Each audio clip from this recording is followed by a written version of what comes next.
Ketika salah satu nama paling ikonik dalam industri Amerika, John Deere, memindahkan pabriknya ke Meksiko, hal itu mengguncang bukan hanya Wall Street dan Gedung Putih, tetapi juga menggoyahkan dasar dari makna sejati Made in the USA. Apakah ini sebuah pengkhianatan atau strategi cerdas di era globalisasi dan meningkatnya biaya produksi? Di Eagle Discovery, kami tidak di sini untuk menawarkan jawaban mudah. Kami menyelami inti dari pergeseran ini untuk memahami apa yang benar-benar membentuk ulang masa depan manufaktur Amerika. Video hari ini menyajikan analisis objektif dan mendalam tentang topik yang memicu perdebatan nasional. Konten ini tidak bersifat politis dan dibuat semata-mata untuk tujuan edukatif dan diskusi. Kepindahan John Deere ke Meksiko, strategi di atas sentimen. John Deere, yang lama dihormati sebagai simbol kekuatan pertanian Amerika, telah memicu kontroversi dengan memindahkan sebagian produksinya ke Meksiko. Bagi banyak orang, langkah ini terasa seperti pengkhianatan terhadap pekerja Amerika. Namun jika kita mengesampingkan emosi, muncul gambaran yang berbeda. Sebuah adaptasi yang diperhitungkan dalam menghadapi tekanan global yang tiada henti. Ini bukan tentang pengkhianatan korporasi. Ini soal bertahan secara ekonomi. Biaya domestik yang meningkat dan pesaing internasional yang semakin efisien membuat bahkan merek-merek legendaris pun tak punya banyak ruang untuk bersikap sentimental. Dalam arena manufaktur global yang keras, berpegang pada tradisi bisa berarti tertinggal. Kini, yang bertahan bukanlah mereka yang bernostalgia, melainkan mereka yang lincah. Reaksi mantan Presiden Donald Trump secepat dan sepanas biasanya. Ia mengusulkan tarif hukuman sebesar 200% untuk produk Deere yang dirakit di Meksiko. Responsnya berakar pada kerangka America First yang nasionalis, menyasar pemilih yang berduka atas kemunduran industri. Namun kemarahan populis ini mengabaikan pergeseran struktural yang lebih luas. Sebuah dunia di mana keunggulan kompetitif lebih ditentukan oleh posisi global ketimbang patriotisme.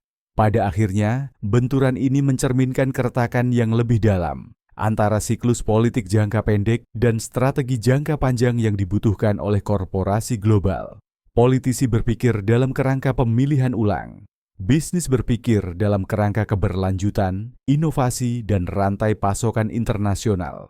Jadi, kita dihadapkan pada pertanyaan penting. Apa sebenarnya yang mendefinisikan perusahaan Amerika di abad ke-21? Apakah itu lokasi pabriknya, atau nilai yang diciptakan, pekerjaan yang dipertahankan, dan inovasi yang didorong melampaui batas negara? Bagi perusahaan multinasional masa kini, identitas nasional semakin dikaitkan dengan visi dan investasi daripada geografi. Jika John Deere terus mendanai penelitian dan pengembangan domestik, mempekerjakan insinyur yang berbasis di AS, dan tetap menjadi pemimpin dalam inovasi pertanian global, apakah pergeseran lintas batas benar-benar mencairkan esensi keamerikaannya, atau justru mencerminkan identitas yang lebih tangguh dan berpikiran maju? Yang lebih penting, kontroversi ini menyoroti kerentanan lama dalam kebijakan industri AS. Untuk mempertahankan manufaktur maju di dalam negeri, negara ini harus menawarkan lebih dari sekadar slogan dan tarif. Ia harus menyediakan alat untuk daya saing global. Itu berarti investasi strategis dalam otomatisasi mutakhir, infrastruktur digital, reformasi pendidikan, dan lingkungan regulasi yang mendorong inovasi, bukan menghukum fleksibilitas. Tarif mungkin memberikan bahan bicara politik, tetapi tidak memodernisasi rantai pasokan atau memicu revolusi teknologi. Kisah Deere bukan tentang pengkhianatan, ini tentang transformasi. Memindahkan sebagian operasi ke Meksiko bukan berarti meninggalkan cita-cita Amerika. Itu berarti mengakui bahwa untuk memimpin dalam ekonomi global, terkadang perlu beroperasi melampaui batas negara. Ini bukan kisah tentang pengabaian, ini sebuah tantangan. Tantangan bagi AS saat ini untuk mendefinisikan ulang kepemimpinan industri bukan melalui proteksionisme, tetapi melalui kemajuan. Perang dagang Trump, nasionalisme menghadapi realitas global. Perang dagang yang diprakarsai oleh mantan Presiden Donald Trump, terutama terhadap Tiongkok, mewakili sebuah penyimpangan tajam dan disengaja dari konsensus bipartisan tradisional yang selama beberapa dekade mendukung perdagangan bebas, disebut-sebut sebagai upaya berani untuk menutup defisit perdagangan Amerika yang semakin melebar dan menghidupkan kembali sektor manufakturnya yang sedang kesulitan. Pemerintah menerapkan tarif terhadap barang-barang Tiongkok senilai ratusan miliar dolar. Dalam beberapa kasus bahkan mencapai angka mencengangkan 125%. Strategi ini bertujuan memberikan tekanan maksimal kepada Beijing dengan keyakinan bahwa ekonomi Tiongkok yang sangat bergantung pada ekspor ke Amerika Serikat akan terpaksa membuat konsesi terkait praktik perdagangan, kekayaan intelektual, dan kebijakan industrinya, sehingga memulihkan apa yang dipandang pemerintahan sebagai pengaruh Amerika yang hilang di panggung dunia. Namun asumsi di balik pendekatan ini segera menghadapi kenyataan yang lebih rumit dan penuh perlawanan. Alih-alih menyerah di bawah tekanan, Tiongkok merespons dengan serangan balik yang diperhitungkan, memberlakukan tarif balasan hingga 84% terhadap ekspor utama Amerika. Langkah-langkah balasan ini secara khusus menyasar sektor-sektor yang sensitif secara politik seperti pertanian, otomotif, dan teknologi, industri-industri yang sangat tertanam di basis dukungan utama Trump. Yang terjadi bukanlah penyelesaian cepat atau perdamaian yang dinegosiasikan, melainkan konfrontasi ekonomi berkepanjangan, di mana kedua belah pihak bersikukuh mengubah perdagangan dari pertukaran yang saling menguntungkan menjadi medan perang geopolitik. Bagi para petani Amerika, konsekuensinya langsung terasa dan sangat parah. Ekspor kedelai, jagung, daging babi, dan produk susu yang sebelumnya booming menghadapi hambatan besar di Tiongkok, memicu efek berantai di seluruh ekonomi pedesaan. Produsen besar yang sudah tertekan oleh dinamika global yang berubah, melihat biaya input melonjak seiring naiknya harga baja, aluminium, dan komponen impor lainnya akibat tarif. Barang-barang konsumsi menjadi korban tambahan, dengan segala hal mulai dari elektronik hingga mesin cuci menjadi lebih mahal bagi masyarakat Amerika rata-rata. Ini bukan lagi sekadar perbedaan kebijakan, ini telah berubah menjadi baku tembak ekonomi dengan implikasi global. Pasar keuangan menjadi gelisah karena ketidakpastian menjadi hal normal yang baru, dan investor bersiap menghadapi setiap eskalasi baru. Namun di balik pertukaran tarif yang mencolok, tersimpan risiko yang lebih halus namun sama-sama mengganggu. Status Tiongkok sebagai pemegang asing terbesar obligasi Treasury ES memberinya pengaruh diam-diam namun kuat. Di puncak konflik perdagangan, spekulasi meningkat tentang kemungkinan Beijing akan membalas dengan melepas sebagian dari kepemilikan utang AS senilai 1 triliun, sebuah tindakan yang kadang disebut sebagai opsi nuklir ekonomi. Meskipun langkah seperti itu juga akan merugikan stabilitas keuangan Tiongkok sendiri, ancamannya saja sudah cukup mengguncang pasar obligasi dan memperlihatkan keseimbangan kekuasaan yang rapuh dalam sistem keuangan global yang saling terkait. Hasil yang lebih luas dari konfrontasi dagang Trump bukanlah seperti yang dibayangkan para perancangnya. Alih-alih memaksa Tiongkok menyerah, strategi ini mendorong Beijing mempercepat agenda kemandiriannya. Tiongkok mulai dengan cepat mengembangkan industri semikonduktor domestik, memperluas kemitraan dengan negara-negara di Afrika, Amerika Latin, dan Asia Tenggara, serta memperkuat inisiatif sabuk dan jalan. Negara ini mendiversifikasi sumber impornya dan mengurangi ketergantungan pada pemasok Amerika. Secara efektif, perang dagang tersebut menjadi katalisator bagi pergeseran menuju ekonomi global yang lebih multipolar, di mana AES tak lagi bisa mengandalkan posisi dominannya untuk secara sepihak membentuk hasil. Sementara itu di Amerika Serikat, dunia usaha menghadapi berbulan-bulan, bahkan bertahun-tahun ketidakpastian operasional. Rantai pasokan harus didesain ulang atau dialihkan. Investor ragu untuk melakukan investasi jangka panjang. Harga naik bukan hanya karena tarif, tetapi juga akibat volatilitas pasar, melambatnya investasi lintas negara, dan ketegangan geopolitik yang lebih luas. Konsumen Amerika rata-rata menjadi peserta tanpa sadar dalam perebutan kekuasaan internasional, membayar lebih mahal di kasir untuk produk-produk yang dulunya bebas bergerak antar negara. Apa yang akhirnya terungkap dari kebuntuan yang berkepanjangan ini adalah sejauh mana nasionalisme ekonomi ketika diterapkan dalam ekonomi global bisa menjadi pedang bermata dua. Ini membongkar kekeliruan bahwa suatu negara bisa dengan mudah melepaskan diri dari rantai pasok dan jaringan keuangan internasional melalui langkah sepihak. Di dunia yang sangat terhubung seperti sekarang, ekonomi nasional tidak lagi beroperasi secara terpisah. Mereka terikat oleh jalur perdagangan, platform digital, pusat logistik, dan arus modal yang menentang batas-batas politik. Upaya untuk menarik diri dari jaringan itu melalui konfrontasi daripada kolaborasi dapat menghasilkan lebih banyak kerugian daripada keuntungan. Warisan jangka panjang dari perang dagang Trump mungkin bukan sektor manufaktur yang dihidupkan kembali seperti yang dijanjikan di awal, melainkan pengingat mahal tentang batas dari pemaksaan ekonomi. Ini menunjukkan bahwa memulangkan kembali pabrik-pabrik bukan lagi ukuran paling akurat dari kekuatan ekonomi. Di era modern, kekuatan ditentukan oleh kemampuan suatu negara untuk berinovasi, membentuk aliansi yang fleksibel, dan mempertahankan kredibilitas di dunia di mana kepercayaan, kecepatan, dan kolaborasi adalah kunci. Pada akhirnya, kampanye tarif Trump tidak meninggalkan cetak biru untuk dominasi, melainkan studi kasus tentang konsekuensi yang tidak diinginkan. Ini mematahkan ilusi bahwa Amerika Serikat bisa mendikte aturan hanya melalui kekuatan dan menunjukkan bahwa ketika perdagangan dijadikan senjata, bahkan ekonomi terkuat di dunia pun tidak kebal dari dampaknya. Pengejaran akan pengaruh berubah menjadi pelajaran akan kerendahan hati, dan eksperimen dalam nasionalisme ekonomi mengungkapkan betapa besar ketergantungan global yang harus dikelola, bukan diputuskan. Perdagangan tanpa batas tak lagi ada. Bagaimana perang tarif mengguncang aliansi Amerika Utara? Ketika pemerintahan Trump meluncurkan ofensif perdagangan agresif terhadap Tiongkok, sebagian besar pengamat mengira garis pertempuran akan tetap terbatas di kawasan Pasifik. Namun seiring meningkatnya ketegangan, menjadi sangat jelas bahwa dampaknya tidak terbatas pada saingan geopolitik, tetapi meluas ke sekutu dekat, terutama Kanada.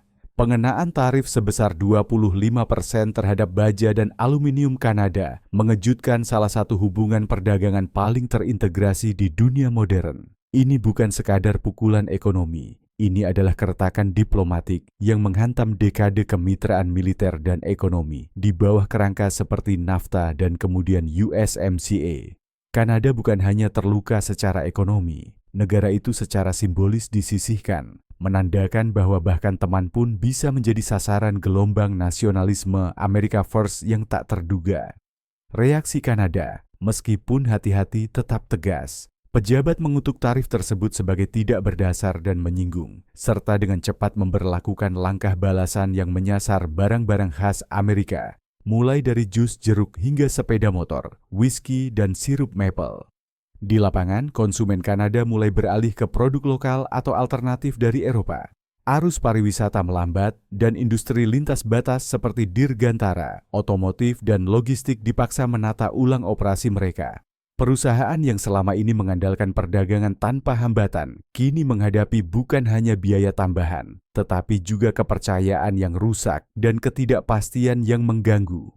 Perang dagang ini menyebabkan lebih dari sekadar kerugian finansial. Ia memecah rasa tujuan bersama yang telah mendefinisikan kerja sama regional selama beberapa dekade. Tak ada ironi yang lebih nyata daripada dalam kasus Ford, perusahaan yang nyaris identik dengan tradisi manufaktur Amerika yang justru terhimpit oleh tarif yang dimaksudkan untuk membela industri domestik. Dengan harga bahan mentah melonjak, baja untuk rangka, aluminium untuk bodi, dan litium untuk baterai, Ford menghadapi perhitungan yang tak berkelanjutan dan memilih untuk memindahkan sebagian produksi kendaraan listriknya ke luar negeri. Keputusan ini, meski kontroversial, mengungkapkan kenyataan pahit tentang praktik nasionalisme ekonomi. Ketika kelangsungan hidup dipertaruhkan, bahkan merek Amerika yang mendalam pun harus memprioritaskan keberlanjutan daripada simbolisme. Alih-alih meningkatkan penciptaan lapangan kerja di dalam negeri, tarif justru memicu eksodus manufaktur sebagian, menunjukkan bahwa kebijakan proteksionis dapat menjadi bumerang dan memperdalam kerentanan struktural, bukannya memperbaikinya. Momen ini menyoroti pelajaran yang lebih besar tentang ekonomi abad ke-21. Di dunia yang ditentukan oleh rantai pasok yang saling terkait, aliansi strategis lebih dari sekadar gestur diplomatik. Mereka adalah garis hidup operasional. Menerapkan tarif pada satu ujung sistem regional, mengirimkan gelombang kejut ke seluruh jaringan, merusak efisiensi dan ketahanan yang menjadi dasar sistem tersebut. Gagasan bahwa suatu negara dapat mengisolasi diri untuk mencapai kekuatan ekonomi bukan hanya usang, tetapi secara aktif merusak. Ekonomi kini tidak lagi berdiri sendiri. Mereka saling memproduksi, berinovasi bersama, dan saling bergantung. Dan dalam konteks semacam itu, isolasi bukan melindungi, melainkan melemahkan. Segitiga yang dulu mulus antara Amerika Serikat, Kanada, dan Meksiko dipuji sebagai model integrasi regional, kini terus berayun antara kolaborasi dan konfrontasi. USMCA, yang dimaksudkan untuk memperbarui dan memodernisasi perdagangan Amerika Utara, telah diuji hampir sejak awal. Strukturnya tetap utuh, tetapi kepercayaan yang menjadi fondasinya telah terkikis secara signifikan. Dan dalam perdagangan, kepercayaan seringkali lebih berharga daripada tarif. Ukuran kepemimpinan yang sejati dalam iklim ekonomi saat ini bukan kekuatan, melainkan pandangan jauh ke depan. Pengaruh nyata tidak datang dari otot, tetapi dari membangun kemitraan yang dapat diandalkan dan menunjukkan kejelasan strategis. Keuntungan politik jangka pendek dari tarif mungkin menggairahkan basis pendukung, tetapi mereka tidak menjamin kepemimpinan global jangka panjang, terutama jika mereka mengasingkan sekutu dan mengganggu kemakmuran bersama. Keputusan tarif Trump bukan hanya tentang pengaruh ekonomi terhadap Tiongkok. Mereka menjadi uji stres bagi kohesi diplomatik Amerika Utara, dan hasilnya mengungkapkan kebenaran yang tidak nyaman. Kanada, sebuah negara yang terikat dengan AS oleh geografi, budaya, dan sejarah, menjadi korban dalam pertempuran ideologis yang lebih luas tentang perdagangan dan nasionalisme. Ketika alat ekonomi dijadikan senjata, bahkan teman pun bisa terkena ledakannya. Dan ketika debu mereda, kerusakan tidak hanya pada arus perdagangan, tetapi pada stabilitas dasar itu sendiri. Perang dagang ini tidak pernah hanya tentang komoditas. Ini adalah referendum tentang bagaimana bangsa-bangsa terlibat di era yang tidak lagi menghargai isolasi. Dan putusannya jelas, proteksionisme di zaman yang saling terhubung tidak hanya memusuhi lawan, tetapi juga mengasingkan mitra, memecah aliansi, dan melemahkan arsitektur stabilitas global yang telah menopang kemajuan selama beberapa dekade. Manufaktur hijau di luar negeri, kontradiksi atau katalis dalam agenda keberlanjutan Amerika. Keputusan John Deere untuk memindahkan sebagian dari manufakturnya ke Meksiko telah memicu perdebatan yang lebih dalam di persimpangan antara ambisi iklim, realitas ekonomi, dan akuntabilitas global. Sekilas, tampilan ini terasa meresahkan. Sebuah merek utama Amerika yang dikenal atas inovasi pertanian kini memindahkan operasi ke negara dengan regulasi lingkungan yang lebih longgar. Bagi banyak orang, ini terasa seperti kemunduran, sebuah langkah mundur dari aspirasi energi bersih nasional. Namun kenyataannya bisa jauh lebih kompleks dan bahkan optimis. Meskipun benar bahwa penegakan lingkungan di Meksiko tidak seketat di Amerika Serikat, itu tidak berarti John Deere telah meninggalkan komitmen hijaunya. Sebaliknya, langkah ini menimbulkan pertanyaan yang lebih mendesak. Bisakah perusahaan Amerika mempertahankan standar keberlanjutan kelas dunia, bahkan di wilayah yang tidak menuntutnya? Jika John Deere membawa teknologi bersih, sistem pengurangan limbah, dan proses hemat energi ke fasilitasnya di luar negeri, maka ini bukan langkah mundur, melainkan langkah maju. Memainkan peran baru sebagai pelopor kepemimpinan iklim tanpa batas. Ini bisa membentuk ulang ide globalisasi itu sendiri, bukan lagi perlombaan menuju titik terendah, melainkan mekanisme untuk meningkatkan norma lingkungan di mana-mana. Bayangkan masa depan di mana perusahaan ASS secara sukarela menerapkan standar lingkungan setara Amerika dimanapun mereka beroperasi. Ini mengubah narasi dari pencitraan hijau menjadi ekspor hijau. Alih-alih mengeksploitasi pengawasan yang lemah, mereka menjadi mesin perubahan, menanamkan praktik berkelanjutan di pasar baru, dan memengaruhi pemasok lokal untuk meningkatkan standar. Ini akan mendefinisikan ulang arti menjadi perusahaan Amerika di era iklim, menggeser keberlanjutan dari sesuatu yang geografis menjadi sesuatu yang etis dan lintas negara, di mana tanggung jawab diukur bukan berdasarkan di mana pabrik berdiri, tetapi bagaimana ia beroperasi dan siapa yang terinspirasi olehnya. Implikasinya melampaui satu produsen saja. Jika model ini mengakar, ia bisa membantu menyeimbangkan ketegangan utama dalam kebijakan iklim global saat ini. Beban dekarbonisasi seringkali jatuh pada negara maju, sementara ekonomi berkembang kekurangan sumber daya untuk berkontribusi secara setara. Namun jika perusahaan seperti John Deere berinvestasi dalam produksi bersih di luar negeri, mereka tidak mengekspor emisi. Mereka memperluas solusi, menjadikan transisi lebih adil dan lebih efektif. Dengan melakukan itu, perusahaan tidak hanya menjadi pemangku kepentingan, tetapi mitra dalam diplomasi iklim. Keberlanjutan tidak lagi hanya mengalir dari perjanjian, tetapi dari perdagangan, dari inovasi, dan dari teladan. Bisnis Amerika bertindak sebagai duta besar tidak resmi dari nilai-nilai lingkungan, membentuk pasar melalui setiap keputusan dalam rantai pasok. Tentu saja, visi ini bergantung pada transparansi, audit, dan pengamanan internal. Tanpanya, gestur simbolis bisa menutupi kemajuan nyata. Namun jika diterapkan dengan integritas, langkah John Deere bisa menjadi studi kasus untuk mengubah globalisasi menjadi bentuk kepengurusan. Ini tidak lagi tentang di mana kita membangun. Ini tentang apakah idealisme Amerika bisa ikut serta dengan industrinya dan mendefinisikan ulang ekspektasi global di era di mana tanggung jawab iklim adalah mata uang legitimasi yang baru. Perusahaan yang merangkul tantangan ini tidak hanya akan menyesuaikan diri dengan masa depan, mereka akan menjadi pihak yang menulisnya. Kekacauan fiskal dan kebuntuan MAGA, runtuhnya ekonomi Amerika. Sayap MAGA dari Partai Republik yang dulunya solid dalam kesetiaannya kepada Donald Trump, kini terjebak dalam krisis identitas yang telah meluas ke arena fiskal Amerika, menciptakan bukan hanya masalah anggaran, tetapi kehancuran tata kelola secara menyeluruh. Meskipun pernyataan publik tentang pemotongan pengeluaran pemerintah terdengar nyaring, hasil sebenarnya menceritakan kisah yang berbeda. Hanya 4 miliar dolar dalam pemotongan yang diusulkan muncul di tengah latar defisit sebesar 2,2 triliun dolar. Apa yang terjadi bukanlah perselisihan soal angka, tetapi cerminan kebingungan ideologis dan kebuntuan strategis. Gerakan yang dulunya membentuk ulang prioritas Partai Republik dengan kekuatan populis kini, kesulitan menanggung kontradiksi internalnya sendiri, mengadvokasi pemerintahan terbatas, namun tidak dapat menyepakati di mana batas itu harus diterapkan. Usulan untuk mengurangi pengeluaran pertahanan, tunjangan, atau dukungan korporat telah memecah persatuan internal, mengekspos kekosongan di mana strategi fiskal yang koheren seharusnya berada.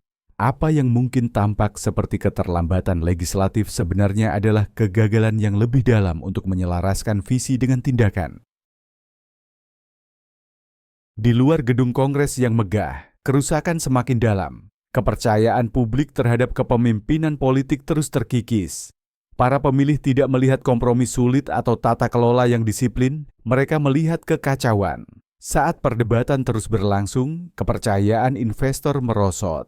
Ketakutan akan penutupan pemerintahan, kebuntuan legislatif, dan tenggat pembayaran yang terlewat bukan lagi sekadar kemungkinan jauh, melainkan risiko langsung yang membentuk perilaku pasar dan prospek ekonomi. Dunia pun turut memperhatikan. Lembaga pemeringkat kredit mencatat, investor global menyesuaikan strategi dan reputasi dolar sebagai pilar stabilitas mulai terlihat goyah. Jika Kongres tidak dapat mengelola tanggung jawab fiskalnya, guncangan tersebut bisa merambat ke seluruh ekonomi global, mendorong suku bunga naik dan menimbulkan keraguan atas keandalan kepemimpinan ekonomi Amerika. Ironinya sulit diabaikan. Gerakan yang bangkit dengan mengecam disfungsi elit kini justru mewujudkan kekacauan itu sendiri. Ketidakmampuannya untuk meloloskan reformasi fiskal, yang berarti telah membuka celah bagi para kritikus untuk mempertanyakan bukan hanya gagasannya, tetapi juga kompetensinya. Janjinya untuk mengembalikan akal sehat telah terkubur di bawah pertikaian politik dan kemarahan yang bersifat pertunjukan. Ini bukan sekadar perselisihan tentang angka, ini adalah sinyal darurat dari jantung demokrasi. Sebuah bangsa tidak bisa mengarungi badai ekonomi dengan para pemimpinnya masih berdebat arah utara. Slogan tidak akan menyeimbangkan anggaran, dan konflik teatrikal tidak akan menstabilkan sistem keuangan. Membangun kembali kepercayaan pada pemerintahan membutuhkan lebih dari sekadar pembangkangan. Itu menuntut disiplin untuk benar-benar memerintah. Apa yang diajarkan momen ini sangat jelas. Populisme tanpa pragmatisme tidak mengarah pada reformasi. Itu menuju kelumpuhan. Kecuali para legislator mengesampingkan loyalitas faksional dan menghadapi kenyataan fiskal dengan kejelasan dan keberanian, konsekuensinya tidak hanya akan bersifat politis, tetapi juga historis. Karena terkadang, kerajaan tidak jatuh karena kekuatan luar, mereka perlahan runtuh dari dalam, satu anggaran yang tak terselesaikan pada suatu waktu. Ford dan Tesla mendefinisikan ulang mimpi industri Amerika di era digital. Amerika Serikat sedang memasuki era industri baru yang belum pernah terlihat sejak kelahiran jalur perakitan. Tapi kali ini, transformasinya bukan hanya teknologi. Ini adalah pergeseran mendalam tentang apa arti buatan Amerika di abad ke-21. Memimpin gerakan ini adalah dua perusahaan dengan visi yang sangat berbeda, Ford dan Tesla. Yang satu dibangun di atas warisan, yang lain lahir dari disrupsi. Keduanya sedang membentuk kembali kebanggaan nasional melalui energi bersih, kecerdasan buatan, dan kecepatan global.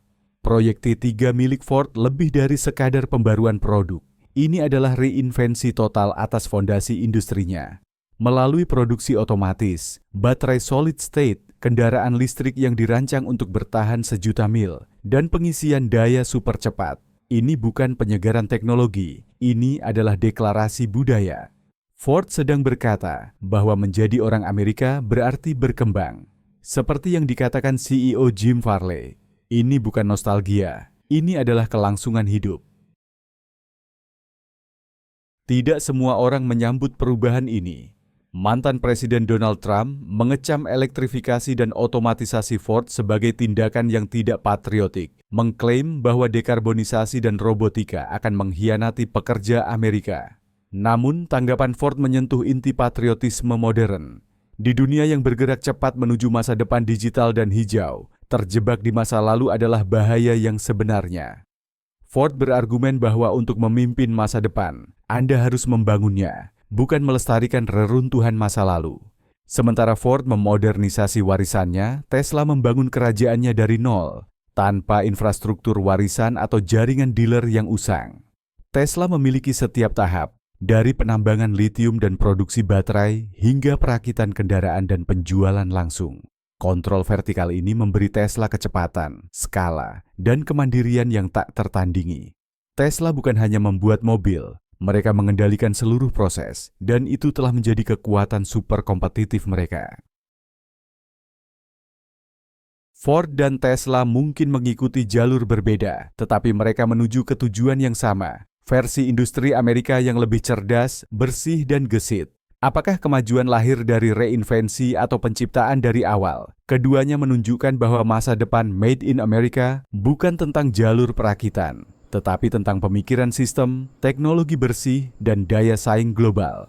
Transformasi ini memaksa negara untuk mempertimbangkan kembali apa artinya menjadi patriotik. Ketika algoritma menjalankan pabrik dan mobil berjalan dengan listrik, bisakah industri Amerika merangkul robot dan tetap mengangkat pekerja? Bisakah ia menjadi hijau dan tetap merah, putih, dan biru? Ini bukan hanya pertanyaan ekonomi, ini adalah pertanyaan budaya. Mereka menantang rasa identitas bangsa. Pada intinya, kisah Ford dan Tesla adalah tentang visi, ketahanan, dan kemauan untuk mendefinisikan masa depan. Tradisi menawarkan akar, tetapi inovasilah yang menghasilkan pertumbuhan. Jalan ke depan akan penuh tantangan, baik secara politis maupun teknologi. Tapi satu hal pasti, perbatasan berikutnya dari industri Amerika tidak akan ditaklukkan dengan melihat ke kaca spion. itu akan dipimpin oleh mereka yang cukup berani untuk melaju ke arah yang belum dikenal. Pergeseran industri Amerika Utara pasca globalisasi, kebangkitan diam-diam NAFTA 2.0. Tren terbaru dari raksasa ala-ala seperti John Deere dan Ford yang memindahkan produksi ke Meksiko bukan sekadar soal memangkas biaya, ini adalah sinyal awal dari transformasi yang lebih luas yang secara diam-diam memetakan ulang masa depan industri Amerika Utara di bawah kerangka USMCA. Kita sedang menyaksikan kemunculan jaringan regional yang erat, sebuah struktur yang oleh sebagian pihak disebut sebagai NAFTA 2.0. Ini lebih dari sekadar pembaruan merek. Ini adalah perancangan ulang fundamental tentang bagaimana ASEAN, Meksiko, dan Kanada saling berinteraksi secara ekonomi di dunia, di mana globalisasi tradisional sedang tertekan oleh ketegangan dagang, kerusakan rantai pasokan, dan meningkatnya risiko geopolitik. Perusahaan kini mengadopsi strategi nearshoring, memindahkan produksi lebih dekat ke titik permintaan, memperketat siklus produksi, dan mengandalkan kepercayaan regional, bukan ketergantungan jarak jauh. Yang sedang terbentuk adalah ekosistem 3 bagian. Meksiko memimpin dalam perakitan dan manufaktur skala besar, didukung oleh tenaga kerja terjangkau dan infrastruktur yang berkembang. Amerika Serikat menjadi jangkar jaringan melalui riset, pengembangan, pembiayaan, dan inovasi teknologi tinggi. Dan Kanada memperkuat produksi presisi, teknologi hijau, serta sektor rekayasa yang intensif.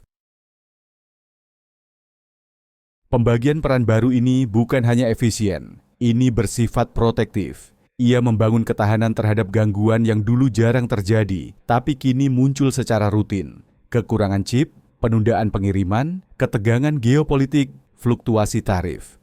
Dengan memusatkan proses di dalam kawasan Amerika Utara, perusahaan menciptakan semacam dinding api industri. Dibangun bukan hanya dari logistik, tetapi juga dari keselarasan politik dan keharmonisan regulasi. Namun ada cerita yang lebih besar di sini. Peluang langka untuk mengubah kebijakan industri dari perlombaan keuntungan menjadi jalan menuju kebangkitan kawasan. Jika diterapkan dengan bijak, NAFTA 2.0 dapat memicu kebangkitan manufaktur, bukan dengan menutup perbatasan, tetapi dengan merancang ulang globalisasi agar lebih terkendali, kooperatif, dan berkelanjutan. Perusahaan akan berhenti memburu penawar terendah di luar negeri dan mulai membangun dengan mitra terpercaya di dekat rumah, menggantikan sistem just-in-time yang rapuh dengan strategi just-in-case yang adaptif. Struktur baru ini membentuk fondasi untuk identitas kontinental bersama yang memadukan kreativitas Amerika, kapabilitas Meksiko, dan presisi Kanada menjadi kekuatan kompetitif yang menyaingi model global lama yang seringkali mengutamakan biaya daripada ketahanan dan skala daripada kedaulatan. Tentu saja, hasil ini tidak dijamin. Itu bergantung pada koordinasi, regulasi yang jelas, investasi cerdas, dan pengembangan tenaga kerja yang kuat. Tanpa upaya yang tersinkronisasi, visi ini bisa tergelincir oleh ketidaksesuaian atau perpecahan politik. Tapi dengan kolaborasi, imbalannya bisa sangat transformatif. Di dunia yang kehilangan kepercayaan pada hiperglobalisasi, regionalisasi bukanlah kemunduran, itu adalah evolusi. Ini tentang menanamkan kemakmuran dalam kedekatan, melindungi rantai pasokan dari kekacauan, dan membuktikan bahwa benua yang terikat secara ekonomi bisa lebih besar dari jumlah bagiannya.